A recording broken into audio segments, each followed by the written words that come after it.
ready? Got open man. DJ Moore. End zone. Touchdown. Touchdown Bears. I am Jeff Joniak. Blitz is on. Down he goes. Oscar. What was it like playing for Coach Ditka? I don't want to answer any questions like that. Pressure coming. He's in big trouble. Down he goes. Montez Sweat. And etc. Now, Bears Etc. brought to you by Geico, with the voices of the Bears, Jeff Joniak and Tom Thayer. Well, we knew it was going to be a big test. Road games always are, certainly in Houston where that place was stirred up. And the Bears hung in there to the finish. They had the ball in their hands with a chance to win the game and could not close the deal. Welcome back to Bears Etc., everybody. This is episode 94, and we're brought to you by Geico. I'm Jeff Joniak, voice of the Bears, along with my broadcast partner, Super Bowl winning Bears guard, Tom Thayer, and we'll hear from head coach Matt Eberflus coming up shortly. Tom, what's your take after watching tape? I'm disappointed in the outcome because I really respect how well the defense is playing as a team, the contributions of the special teams, but it's an organization process of the offense, and I'm not surprised in the fact they got beat. Listen, I want the Bears to go 17-0 all the way to the Super Bowl every year. But when you look at the schedule beforehand and you think of everything that you put in place, you got a rookie quarterback, you got a new offensive coordinator, you got some new pieces in place on offense. I wasn't unrealistic about, I thought, the difficulty of going into Houston and winning this game.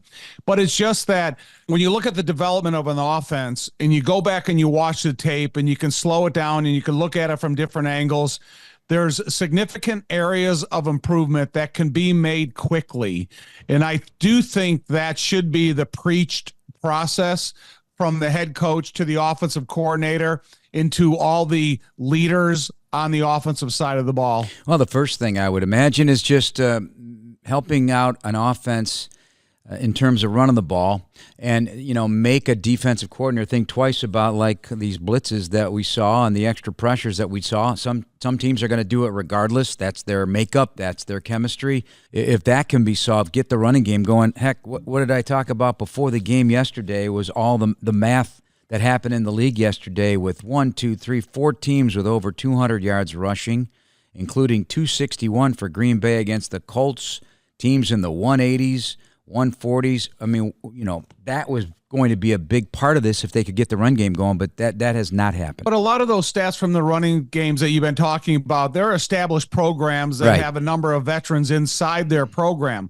When you're talking about the Bears and they have a running play called, it's got to be things where the offensive line has to be organized of how to get to their angles of responsibility perfectly, so then the running back can commit to the hole. I would try to encourage less freelance ability by the running back, but I would also encourage more line of scrimmage movement by the offensive line that continues upfield to the second level. And then when you start fitting into that process together where the back meets the front, I do think that you can get much more efficiency out of this running game. So in that case, Texans did blitz Caleb 20 times, according to Next Gen Stats, the highest blitz rate in the game under D'Amico Ryans. And once it started paying off, they weren't going to stop until you stop it.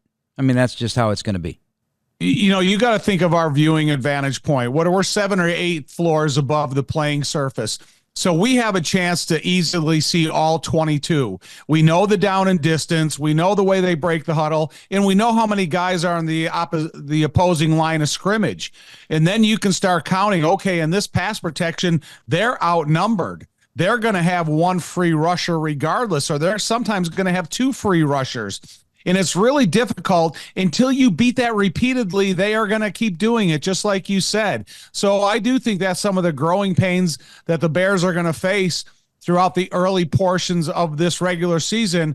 And a caveat to that is, I tell you what, I've never been impressed by toughness before by a guy than I was with Caleb last night, because he took some unpredictable shots from angles that he didn't know they were coming from, and he bounced up, got back into the huddle, clear-headedly called the play and went on to the next down and distance. So all my hats are off to Caleb Williams and what he proved to me as a Bear alumni. Yep, it was definitely a vicious attack. We are brought to you by Geico and Miller Lite. Tastes like Miller time. Celebrate responsibly. Miller Brewing Company, Milwaukee, Wisconsin. 96 calories and 3.2 carbs per 12 ounces. All right, everybody got in late last night after 4 a.m. at Hallis Hall, and so a short rest for Matt Eberflus to watch the tape, get into meetings, and start breaking it all down. Let's get the status at Hallis now with the Bears head coach. Matt, thanks for joining us. I know very early a morning arrival, so I don't know how much sleep you got, but enough to break down tape and all that. But to get in the game, I kind of referred to this as a 12-round fight last night. So I learned this morning, by the way, a 12-round fight in the heavyweight boxing world is referred to as the championship distance in boxing vernacular. So, but a lot of sparring, a few punches thrown, some landed, and as it turned out, literally from Aziz Al-Sharir, there was a punch thrown. So, but it took until the last snap to knock you guys out, and I think that's very important to state right out of the gate here. Yeah, these NFL games, as you know, always come down to the last drive and the last part of that fourth quarter. So that's why we practice those moments and those situations during practice and during the week, during training camp, and all year long, really. So it's important for us to be able to execute during that time. We gave ourselves a chance to get victory. We set up a got a 3-and-out. Offense did a nice job with getting down there to kick that field goal. Cairo hit a nice field goal there. And we did a good job of going 3-and-out, utilizing our timeout and getting the ball back for the offense with plenty of time to be able to go down there and score. And, we just got behind the sticks, on the one sack, and then it ended up being 4th and 17. So those two plays were unfortunate. But, again, we put ourselves in a good spot to be able to win that football game at the very end. Did you like my analogy? The boxing one? Yeah. Oh, I love boxing. So, yeah, it was real good. Sparring a bit, really kind of the theme of the first 2 weeks, when you talk about a new quarterback, a young quarterback, and a new offense. Yeah, no doubt. And, again, those guys are going to find their way, in terms of, being efficient, being effective. And I thought they were better yesterday in terms of, Caleb was good, being able to get the ball out of his hands and the timely throws, and the accuracy was there and those things. And we had a chance to make some bigger type plays, and those didn't happen during that time. But, again, chunk plays are going to be big. We got to have those. And, again, we got to establish the run game first. Yeah, let's pick it up from there because, we talked about that in the pregame interview. Saw what was going on around the league yesterday. My gosh, the numbers for run games. And everybody's at a different point, obviously. You can't compare everything. But people are running the ball. And so if that happens, doesn't that change a lot of what Caleb's going to see from defenses? Yeah, absolutely. And I think that's a good starting point is to establish that running game. And I think that sets up a lot of things for you offensively. I know on the other side, when you don't defend the run the right way, it's demoralizing. Well, you feel like you don't have control, because you're not controlling the down and distances, and that's what it is. And that's really about controlling the line of scrimmage. When you're not running the ball and you're stuffed, you lose yards, there's false starts, there's sacks. So there were a number of behind the chains situations yesterday. I counted 13 of those situations of 3rd and long or 2nd and long or 1st and long. Again, this is correctable. Yes, this is not like something you're stuck with. It's correctable. I told them in the team meeting, it's about controlling the controllables. We can control penalties. We can control, in terms of how we operate fundamentally on 1st and 2nd down, and that's important for us because when you are in front of the sticks, it's a lot better and more efficient in terms of functioning on 3rd down if you get to 3rd down, and going forward from there. Every defense has a different personality, so just because D'Amico Ryans threw 20 blitzes at a young quarterback, it doesn't mean everybody's going to do that. It may not be in their DNA to do that. But at the same time, it's there now, right? So knowing that, doesn't that help your team in some way? Because they're going to be bracing for that. They're going to be focusing on that. You guys are going to coaching on that. I don't think Gus Bradley next week in Indiana, I don't think that's his mindset. They're not a big blitzing team, but that doesn't mean they won't. Yeah, I mean, you're always ready for everything, in terms of, it's a copycat league, and when things start to work, you'll see those things until you get it corrected, and that's something that we're going to have to do. All right, without a blitz, I don't know if you did this math or they told you about this, but Caleb was 20 of 25 throwing the football with no pressure. That's a building block. for the offense. Yeah, I mean, I think he started out 7 7 for of 7, 7. yeah. So 7 for 7 in the first couple drives there. And, I thought it was very efficient to start. I thought he had a really good drive to end the first half with a touchdown. Like we said at the end of the game, he had 2 nice drives to put us in position. One for a field goal and then one for us to win the football game at the end, and we got behind the sticks at the end there. I know you've probably been asked a lot about the blocking up front, but as you pointed out, I think many times and explained to me, and it's just football. It is a lot of different reasons. Also, it's the entire offense. Yeah, no question. Everybody's got a hand in when things go well. Everybody's got a hand in that. That means all 11 guys are working together. Everybody's doing their job, and that's on all sides of the ball. And then when something breaks down, it's all 11. It's about the operation. It's about one particular group. But when it comes to protections, starts with the offensive line, but then it goes to the running backs, it goes to the tight ends, it goes to the receivers, running the right depths of the routes and adjusting when you do see pressure, and it goes to the quarterback. I mean, so it's a whole group that's working together to make sure that that's a clean operation in terms of protection. All right, let's talk the defense. Again, giving you guys a chance to win every game, and this goes back. And again, I know you don't love talking about what's happened in the past, but the fact of the matter is 13 of the last 14 games, you guys have allowed 20 points or less. 8 games in a row. So that speaks to the continuity, the consistency of personnel. You calling the plays. This is a significant moment to give you guys a chance to win all those games. Yeah, if you hold a team under 20 points, you got a chance. I would say that the guys understand where we are, in the season. And the guys are doing a good job of executing the calls and doing a good job of hanging together and being there and really setting the field for the offense. And that's going to continue to be that way because I said it since the beginning. We got to play well around this rookie quarterback, around Caleb, and he's getting better. And he got better from week 1 to week 2. You could see that. That's clear and evident if you watch the tape and look at it.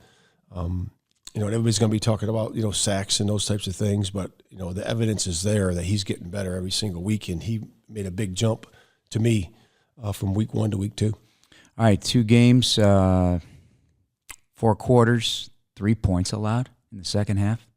What's that say about what's happening? And even in terms of adjustments or just making teams go the distance with you? In terms of what your defense is doing. It always goes back to the players, right? It's about execution. So the players execute the calls that are made, and I think that they're doing a really good job. It's because they've been together now for a couple of years. They understand when we tweak and adjust little things here and there, during halftime or during a series, in game adjustments, and they've done a nice job with that. I always like to use that word deploy. You deploy some guys. Yesterday, a guy that I don't hear anybody talk about, but Jack Sanborn had great blitz sack, got in the way of a pass early in the game. Anytime you ask him to do something, he seems to make a play. Yeah, he did a really good job at the end of that game. Not only that, but in the 4-minute mode too. We put him in there. He made a nice play, a couple nice tackles there. But that sack was huge to be able to reset the field for us and get the ball back for the offense. Also, restraint. Let's talk about that because you have a high-character football team. You want this team to play hard, play physical, but you want them to do it with some great responsibility in terms of character, but tempers flare. So Roschon Johnson got popped in the face on the sideline. He could have taken a swing. He did not. Tyreek Stevenson, wide receivers and corners, they do battle all the time. That could have been a situation where that got out of hand.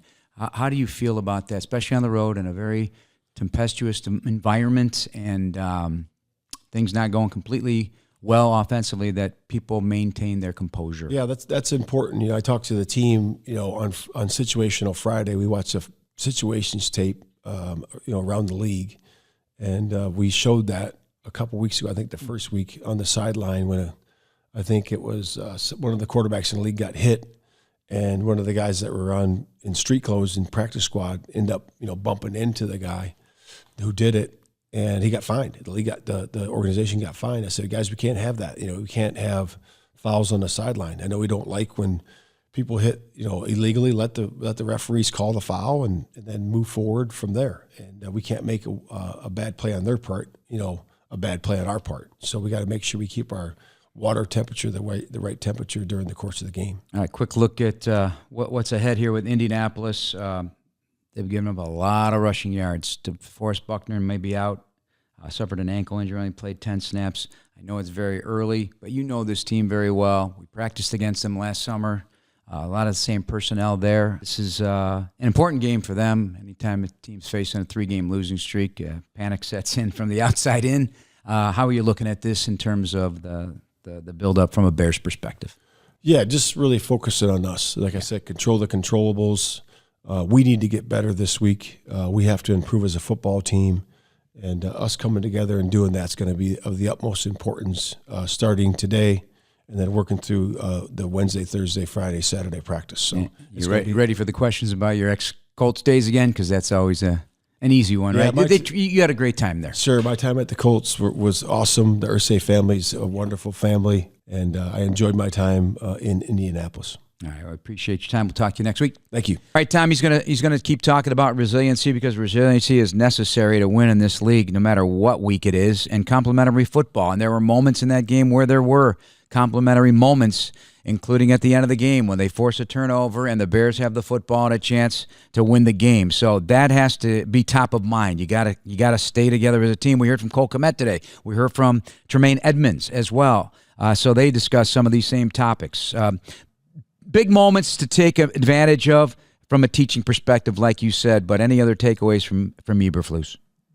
It's just the fact that you got to hang your hat on what the defense is offering you right now. They bring stability inside that locker room that no matter where you go, no matter where you play, how much experience you have or how inexperienced you are, that you can attack from every possible angle. They got depth on the defensive line. They got quality linebacker play and guys that can come in and out of the lineup. And they have a number of defensive backs that, as you always say, they're deployable in a lot of different ways. So if you have to have one side of the ball to hang your hat on, it's going to be the defense right now. And then when you listen to guys like Tremaine Edmonds, who is just a character of unbelievable strength for that locker room. And he understands that, look, you're going to go through some growing pains with this offense because there's youth there in the most important position in football. Allow them to grow through their building opportunities, and defense, keep going out there and doing what's asked of you because there's going to be a turnover. There's going to be something that's going to get this thing turned around, and it may to be initiated by the defense. Yeah, I think they know the journey here. I mean, it started late last year when they started playing well. 3 second-half points allowed in 2 total games. That's incredible. That's best in the league. And 8 games in a row allowing less than 20, and 13 of the last 14. So less than 20 points. You put yourself in a position, then your team has a chance to win. Right. You go back and you just look at the defensive line, the different configurations of lineups they can have, the way that people, you get Javon Dexter rushing from the end. You got DeMarcus Walker rushing from the end in the defensive tackle position. You got big push up the middle by Billings. You got Montez Sweat, Austin Booker, and Darrell Taylor that can rush from the outside, as well as any 3 rushers on any team in the National Football League. And then they're backed up by a quality group of athletes. So I still think that no matter what building you go into, home or away, that the Bears defense can dictate the pace of a game. So when we break it down even further, when he was not blitzed last night, Caleb Williams, 20 of 25 for 159 yards and an interception. Better protection, use that run game. In fact, let's listen to Cole Kmet talk about just that very topic, getting that running game going to help open the passing game. Well, I always think it always starts with running the football. I think every offense, the number one goal is to run the football effectively. So I think it always starts there, and from there, I think we can open up some things up in the pass game as well, and that includes staying ahead of the chains there, and then being more disciplined up front as well with our cadence and whatnot stuff. So we had a few false starts. I was included in that. So getting those things corrected, and we can't have those things kind of shooting ourselves in the foot there. Blue said something similar just about how you won't get those sorts of pressures and probably as many blitz looks if you're able to run the ball effectively.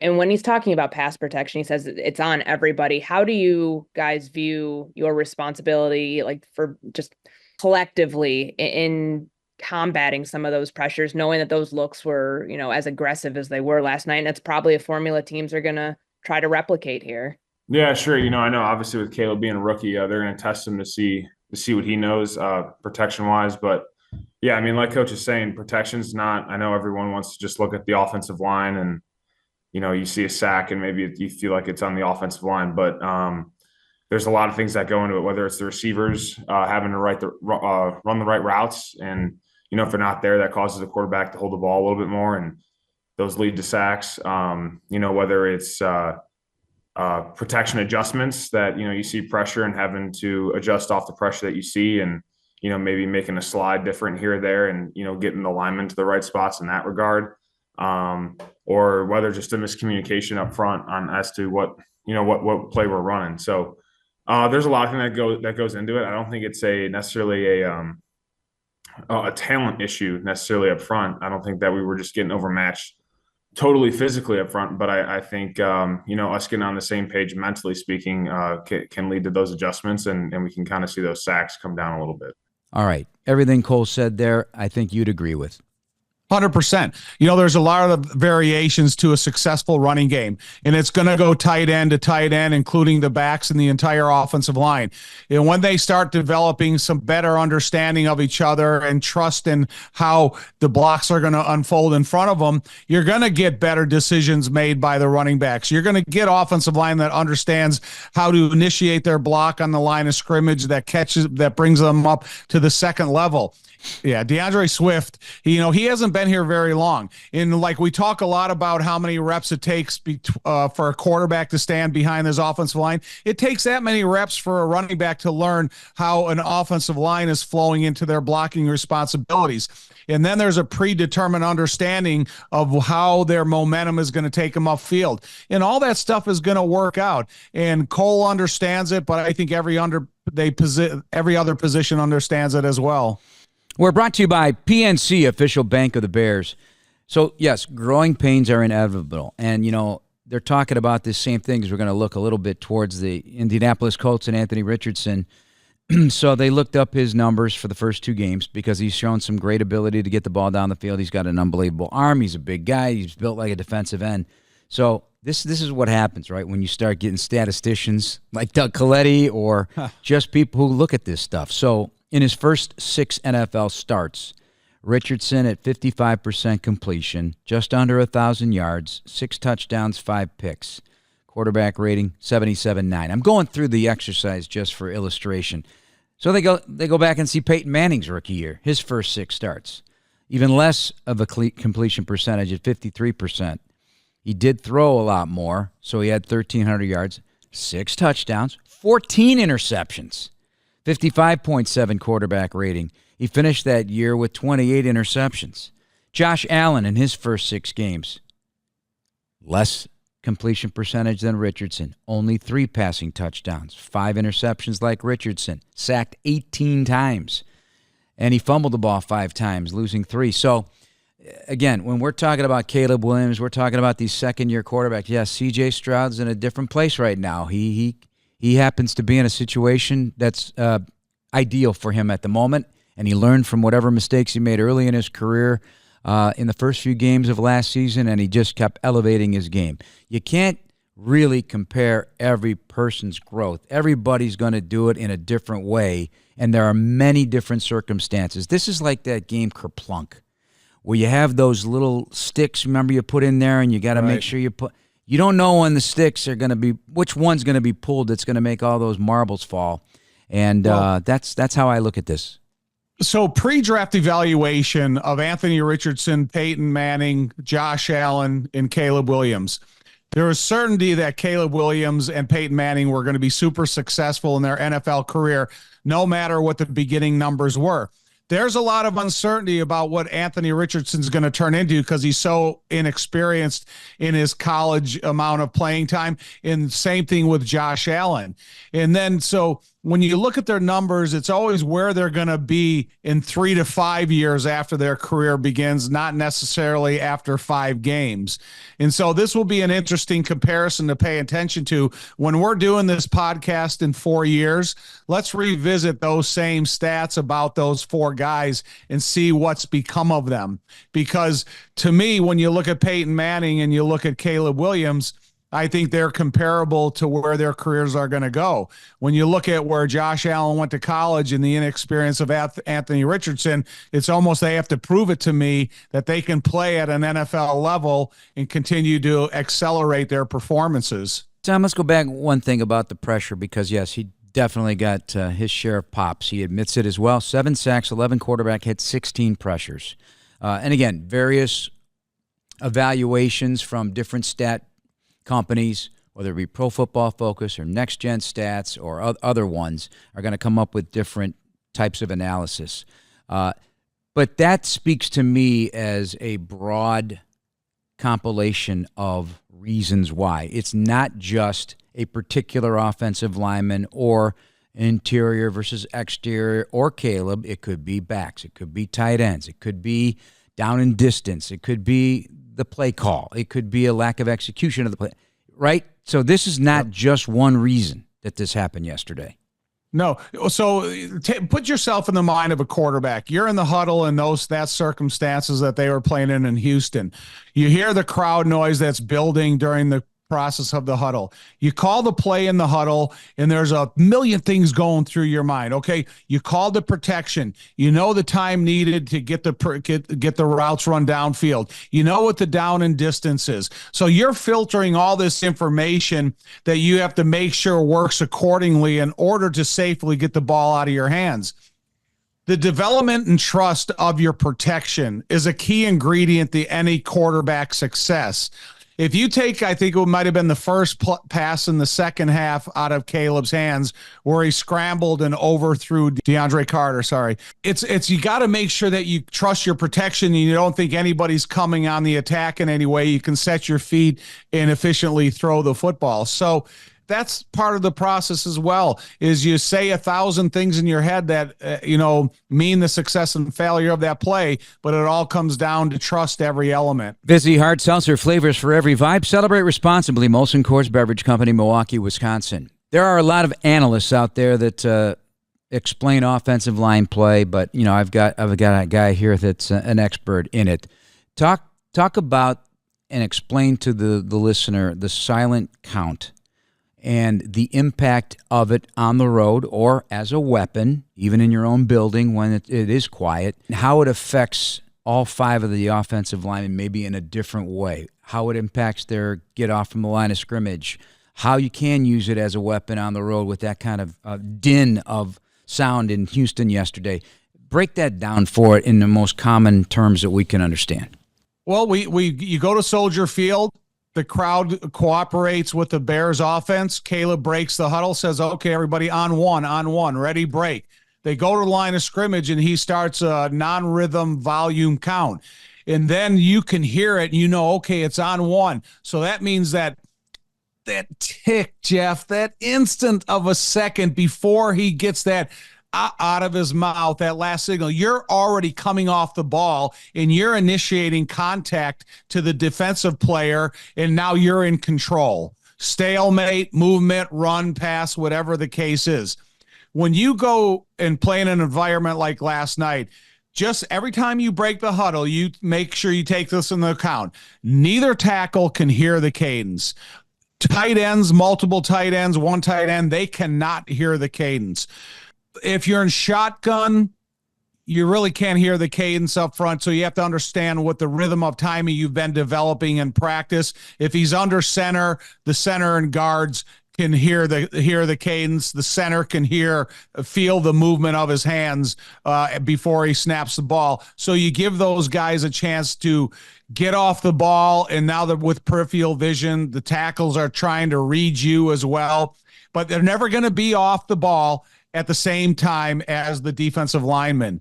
And so given that, it's going to, it's so difficult to initiate contact as an offensive line on the road like that, because it's just brutally difficult to anticipate the cadence of Caleb, that you really don't have the amount of reps that you need if you're with a quarterback over years. Does play direction matter in that situation as well? So you got to run, slated to go off left tackle or off right tackle, or you got to throw to the outside or to the middle, does anything impact the success or failure of that play based on the silent count situation?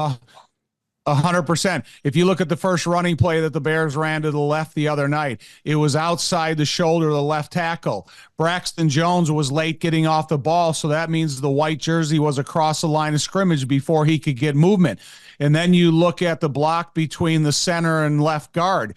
As Tevin Jenkins came off the ball, he's thinking, give a hand to the center, let the center get in control of that defensive tackle, and then move upfield to the second level. Because Tevin gave him that punch, the center was not able to get his body in front of the defensive tackle, and that created penetration, tackle for a 2-yard loss.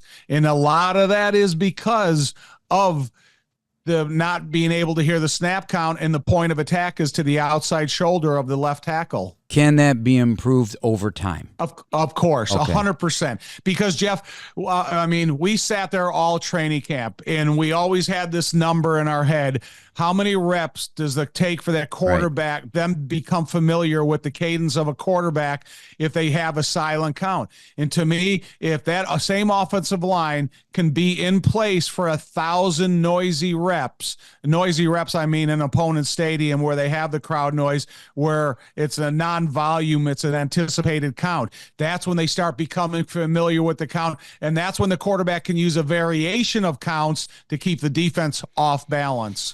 Before we wrap this up and look at the Colts, one more take on who really stood out now that you've had a chance to look at it on the defensive side of the ball and on special teams. If anybody sticks out, obviously Byard and Edmonds led in tackles.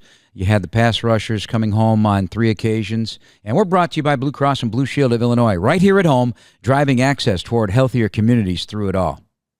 You know, I'm still really impressed with the continuous improvement out of Gervon Dexter. You know, he's the type of guy that's blessed with great size, length, speed, and strength, and he's able to use all of it as a defensive line asset. Darrell Taylor, great job by Ryan Poles of identifying a pass rusher that can immediately help the depth of that position. Listen, man, I'm still all in on Montez Sweat, and I like where Austin Booker is going, but when you have a guy that's newly introduced to us and you see what he can do, it's great. In the back seven, shoot, they're as good as you can get. The defensive backs play physical. They're like, again, using your word deployable. The linebacker position, including Jack Sanborn, is super effective. He comes in and he's intermittently used between he and Kyler Gordon. They put him in, they let him blitz, and it results in a sack. The guy's a legitimate NFL linebacker. So when I think that how well the Bears defense can travel, how difficult it'll make for opponents' offensive coordinators to be prepared for 16, 17 players. I just think they're, going to really help the Bears have some sustained success as this season winds on. Steinhoffels is an employee-owned furniture and mattress store. Visit any of their 4 Chicagoland locations in Vernon Hills, Crystal Lake, Downers Grove, and Harwood Heights, or shop online at steinhoffels.com. 1-1 headed to 0-2 Indianapolis, so you know what they say about 3 straight losses, that's time to panic. And so the Indianapolis Colts will try to avoid panic when they host the Bears. That is not of the Bears' concern. What is of the concern of the Bears, though, is how to deal with this team. All right, what is the Bears' defense dealing with here with a young quarterback like Anthony Richardson? Yeah. Again, I think they're playing through the mind of a young, inexperienced quarterback, regardless of how great of an athlete he is. They can crowd the line of scrimmage and make every read difficult for the amount of bodies at the line of scrimmage. If they want to call a run play, there's more guys than you can block. If you want to put more guys at the line of scrimmage that have pass rush ability and the quarterback has a pass called, then he's starting to think about protection and he's starting to think about the timing of the route. So I think it creates a real inefficiency in their offense by the number of bodies that you have the luxury of putting at the line of scrimmage. You saw last night in the game where TJ Edwards and Tremaine Edmonds, they ran a great stunt in the middle that resulted in a sack for Tremaine Edmonds. But TJ Edwards gave himself up. He crossed the face of the center and he dragged the back with him. So the Bears have a wide variety of things that they can do at the line of scrimmage that can create a lot of thinking by the opponent's quarterback. And if you think, you're beat. We've always said that. One thing I'm interested to see, they asked Tremaine about the support of the Bears crowd in Houston, and he said it was evident behind their bench about the Bears fans. I think this is going to be a well-attended game by Bears fans. It's Indianapolis. It's drivable there and back within a day. And so if the crowd noise was as hectic as it was last night in Houston, I think you can take the crowd out of this game if the Bears defense goes in there and makes their offense look dysfunctional. All right, Tommy, they're hemorrhaging against the run. Colts without DeForest Buckner yesterday for just 10 snaps. Right ankle looked kind of bad, kind of bent under his body. Letuatu, the defensive end from UCLA, he only was limited to 28 reps with a hip injury, and so they've given up 474 yards in 2 games in the run game. So if you have Buckner in the lineup, he's becoming an elder statesman, and when you consider what the NFL age limit is of success. So maybe he was, before he got hurt, getting pushed around a little bit. And then when you do put in a replacement for him, obviously not going to live up to the starter's caliber as of yet. So I think, the Bears, they have a real opportunity here to be successful because they just don't have the defensive profile that is intimidating like the Bears defense is. So I expect the Bears to get into their playbooks, get into the meetings, get into these practices, have a positive working atmosphere throughout the week, take it to Indianapolis and put on display. Hopefully you get guys like Keenan Allen back. And if you don't, your Tyler Scott, Colin Johnson, DJ Moore, all those guys have to live up to what's expected of them. The other thing, Gus Bradley, the defensive coordinator, under fire in his 3rd season, not a big blitzer. So that doesn't mean he's not going to blitz this quarterback, but that's not kind of their way they go about their business. But if they kept getting gouged in the run game defensively, wow, that's and hopefully the Bears can take advantage of that as well. I mean, that's a cure-all. You give the Bears an opportunity to get 160 yards rushing. What a relief that would be for Caleb. How much more the play action pass game would work against them, and then you start getting a little bit more involvement from backs catching the ball and tight ends. So they abandoned the run with Jonathan Taylor yesterday in a tight game, and that's a bit of he was averaging over 8 yards a carry, but they went to a passing game backfield with Trey Sermon and Tyler Goodson instead, and that's drawing some criticism there in Indianapolis. Right, that surprises me too, because you have one of the premier fast running backs in the National Football League. He's gone through some injury issues over the past couple of years, but if you're running the ball that well and you can take that type of pressure off of the mind of Anthony Richardson and maybe expose him to a little bit more running opportunities, man, I think you're kind of deflating 2 of your best assets in game day competition. All right, one last thing about Richardson. It's just the body composition. We saw him up close last year at training camp. We were amazed.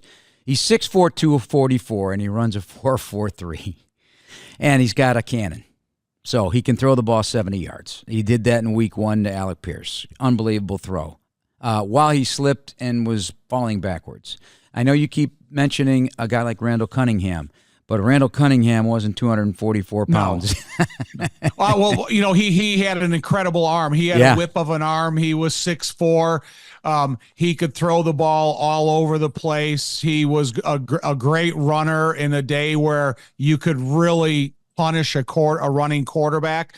Nowadays, I think Anthony Richardson, I don't know. It's difficult for the offensive coordinator for Indianapolis because you're kind of feeding Anthony Richardson experience in the playbook intermittently, but you don't have an experienced quarterback that you're trying to put out there in game day against the defense as versatile as the Bears. Jim Bob Cooter is the offensive coordinator, but the play calling is Shane Steichen, the head coach. So should be fun. Noon start. We'll break that one down on Thursday. Hoping to get Bill Brooks. He does analyst work for the Indianapolis Colts to join us for that. And we'll have a player guest as well as Bears Weekly this week as we will break down week 3. It's moving quickly.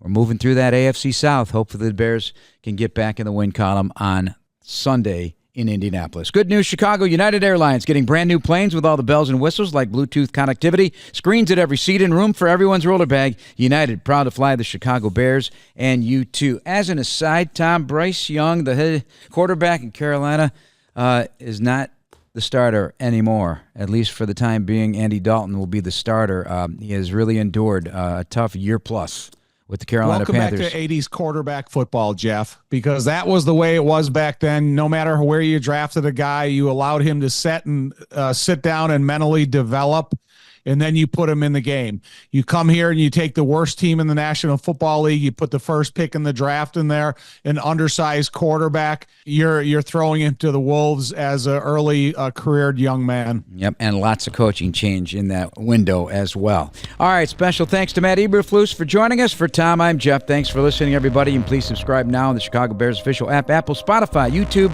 or wherever you get your podcasts. Bear down, everybody.